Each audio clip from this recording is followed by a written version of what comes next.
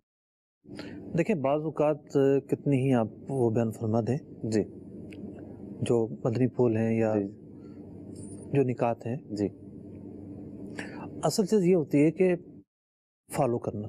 ٹھیک جیسے ایک سوال آیا، ہم نے کہا کہ اس میں یہ کرنا ہے، ٹھیک ہے اب سائل کو چاہیے کہ اس پر عمل کر لیں. صحیح تو ہر سوال پیچیدہ نہیں ہوتا، صحیح بعض سوال 2 اور 2 4 والی مطلب کی بات ہوتی ہے، ٹھیک بہت ہی سمپل سوال ہوتا ہے، بعض تفصیلی سوال ہوتے ہیں. ایک 5-10 سال کاروبار اگر انتقال ہوا ہے تو 20-25 سال تو چل رہا ہوگا، ٹھیک کوئی 5-10 سال کی بات بھی نہیں ہے. ٹھیک ہے تو اتنی پرانی چیز کو جب لے کر بیٹھیں گے تو بہت سارے سوالات ایک اہل علم آپ سے کرے گا. ٹھیک اس کے بعد وہ متعین کرے گا کہ یہ حق اس کا ہے اور یہ حق اس کا ہے. ٹھیک ہے. مختلف پہلو کلیئر ہوں گے پھر ہی جواب بالکل آئے گا. اگلی کال دیجیے. محمد ندیم ضلع اکاڑے سے بول رہا ہوں جی. ہم نا سکریپ کا کام کرتے ہیں تو ڈیری کا سودا کرتے ہیں، تو وہ سامنے والا کہتا ہے کہ آپ بتاؤ، ہم کہتے ہیں کہ آپ بتاؤ، تو ہمیں یہ پتا ہوتا ہے کہ پتہ نہیں وزن یہ 17 کلو یا 18 کلو ہے، ٹھیک ہے نا، تو ہم اس کو بتاتے ہیں کہ بھائی یہ 10 کلو ہوگا، یہ ہم اندازے سے بتاتے ہیں، کیا یہ ٹھیک ہے ہمارے لیے؟ ٹھیک ہے جی. اصل میں عورتوں میں سے عادتیں پائی جاتی ہیں، اور پیچھے دکان والا تو اتنے کا دے رہا تھا، ٹھیک بھلے وہ اس دکان پہ ساری زندگی نہ گئی ہوں، یعنی وہ ایسے فرضی طور پہ بول دیا. ٹھیک ہے، اور مقصد ہوتا ہے کہ سامنے والے پہ ذرا پریشر ڈالنا. جی اور پہلے جو چیز لے کر گئے تھے وہ تو خراب نکلی، الگ وہ خراب نہ نکلی ہو، ٹھیک ہے. تو دکاندار کو روب میں لانا. تو حقیقت کے خلاف اگر بات کی جاتی ہے جی تو جھوٹ کہلاتی ہے. صحیح. تو اگر یہ سمجھتے ہیں کہ واقعی یہ 10 کلو ہے، جی یہ 11 کلو معلوم ہو رہا ہے، تو ٹھیک ہے بول دیں، ٹھیک ہے. لیکن پھر بھی محتاط کلام بولا جائے، اور کہ یہ زیادہ مال نہیں ہوگا، اتنے سے اتنے تک کا ہوگا، یعنی جو فی الواقع ان کا ذہن بن رہا ہے جی کہ یہ اتنا ہوگا وہ اس کو ظاہر کریں. اچھا، یہ ظاہر کرنے کی ضرورت کیا ہے؟ ٹھیک ہے. آپ کو جو نا وہ بولی دینی ہے کہ بھائی اتنے کا دے دو، وہ کیا کہ اتنے کا ٹھیک ہے نہیں اتنے کا دے دو،